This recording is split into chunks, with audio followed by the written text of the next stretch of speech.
Welcome back. All I have to say is win or lose, love him or hate him, you know who I'm talking about. John McEnroe. He's always been good theater, and at these Wimbledon championships, he had an incident in every match that he played. No surprise there. Although in recent years, McEnroe has been dismissed during the first week every time he steps on the court. The atmosphere is that of a Wimbledon final. Jimmy took time out from his busy playing and commentating schedule to join Bud Collins for an in-depth interview with Mac.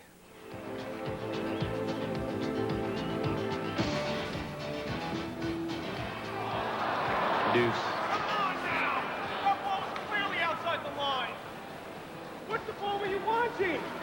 That's a break point. 30 low. How far out does that have to be? I mean, that ball didn't hit any chalk. It was well wide. See that?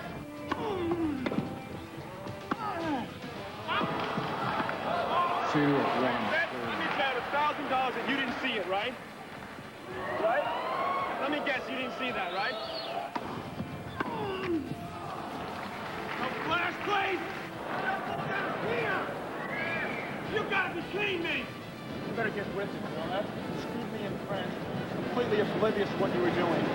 Now all of a sudden you're missing balls left and right. You better open your eyes, will you? And you're warning me about 25 seconds. That's the funny part. That ball was a foot outside the line.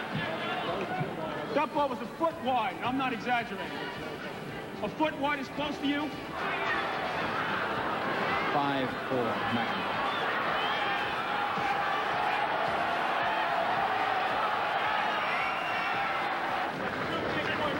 Great point he screwed me on. And you did nothing about it. I even said, just do me a favor. That's all I asked.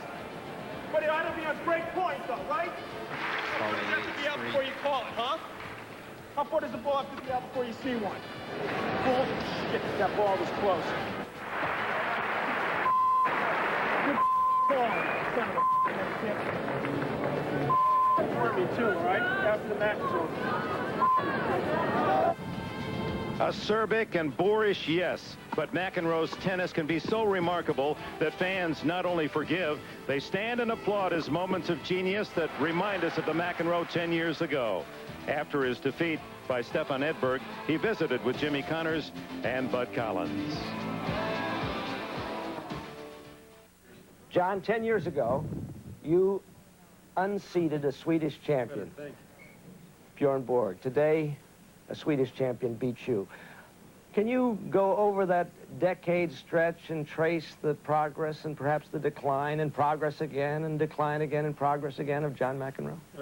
How much time do we have? Yeah, that's about a 3-hour question, I know. In 25 words or less, it was what I remember from that is just being so disappointed that Bjorn stopped right after that.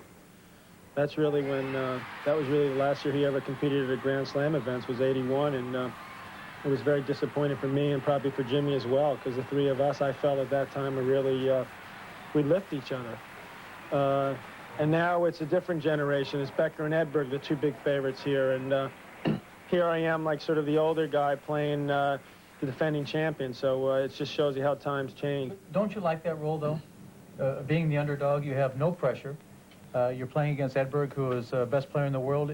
Shouldn't that role favor you a bit? It helps in the sense that the press isn't all over you and that the expectations of other people isn't the same as it was before. But I still feel that, you can correct me if you're wrong, but I feel that you still put a lot of pressure on yourself. You've won it before, so you know you can do it. I've beaten Edberg before, so I knew I could do that. So in a sense, you do put a lot of pressure, especially since you know that it's going to be one of your last times playing. So you know that on one hand, you want to go out there and really enjoy it and really just experience the moment. But there's still in the back of your mind thinking, hey, I have a chance possibly to win this tournament. And so by feeling that, you put pressure on yourself. That fire still lived today when you walked out on center court. Hey, I have a chance. Well, I mean, I don't think really you should be playing if you don't honestly feel that way at all. I mean, there's so many people, young players that are so eager to play, and we all have our time. And I think it's sort of wrong to hang on if you absolutely don't feel you have a chance to play. I mean, it's great to enjoy the game, but I think there's a law of diminishing returns. At a certain point, you have to sort of cut your losses, and you have to sort of accept the fact that you're not going to get any better. As a matter of fact, you're getting worse. 30-15. Last year you lost in the first round here. I picked you last year to have a good chance to win the tournament. You had troubles here, but you went on and yeah, but you played very well in the U.S. Open. And I even when I first saw the draw, gave you an opportunity to win the tournament here. To be honest with you, even though you were in the toughest section of the draw, I feel you can still do it. So you have to tell me, what do you have to do to still be able to do it? Well, that's a tough call. I mean, it's a very selfish sport. I mean, when you're in an individual sport, it's extremely selfish, even more so than team sports. And as you get older, you have children, you have a family, you start to appreciate different things. Certainly, those are the #1 priority. But you have a home, which you never had when you were younger, except when you live with your parents. You own home, your own responsibilities in that regard. And you get interested in different things. You become more interested in other things, so it's tougher to keep that focus, that intensity. It's a tremendous sacrifice in order to try to get back to the top. It's like you said, I think you have to make a determination in your mind how far you want to take it. And if you're not willing to do absolutely everything it takes, and I mean like not having a beer for a year. I mean, you know, I don't believe a guy like Lendl's had a drink in years. That's his decision. For me to make a decision like that, you know, I have enough Irish blood in me that,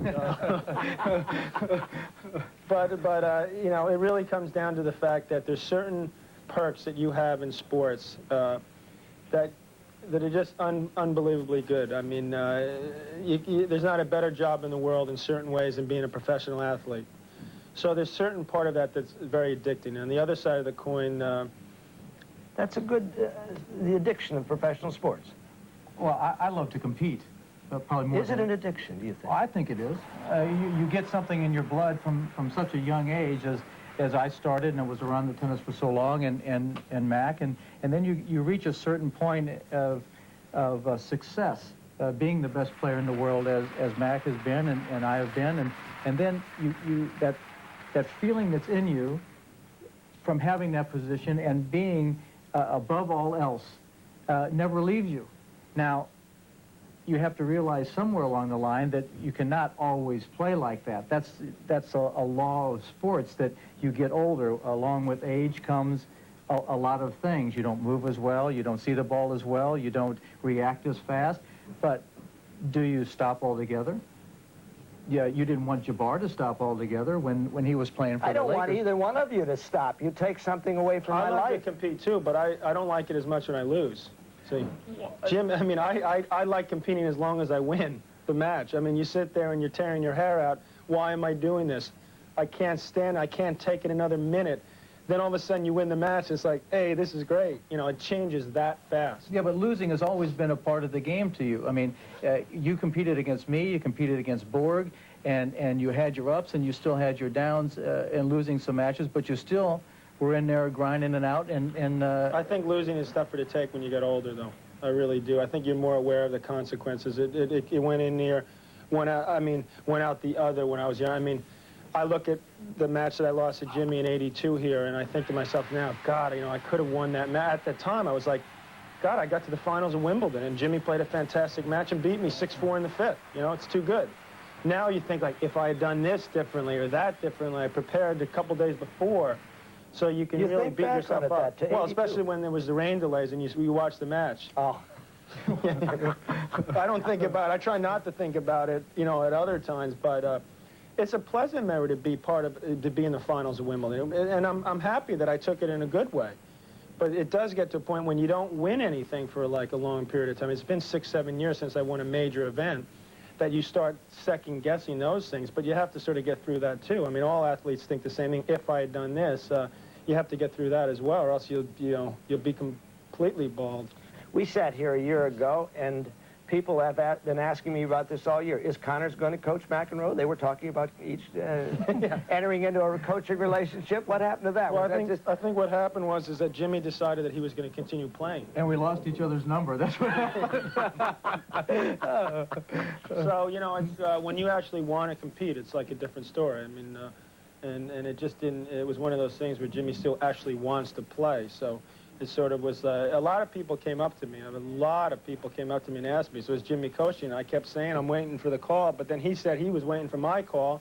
And next thing you know, it's the U.S. Open. And then it was like, all of a sudden I was doing pretty well. And and then Jimmy had to go through surgery. So now it's a year later, and I don't know what the status of this situation What's the is now. status? Well, do you have... I'm trying to outlast him. I mean, I've stated publicly now, my goal is to outlast him, I'm glad to hear that. to last longer than him. He was playing 5 years before I was, so Yeah, but how long do you think he's going to play? I just hope it's not too much. Because I think he wants...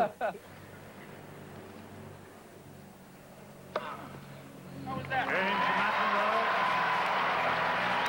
You both, please.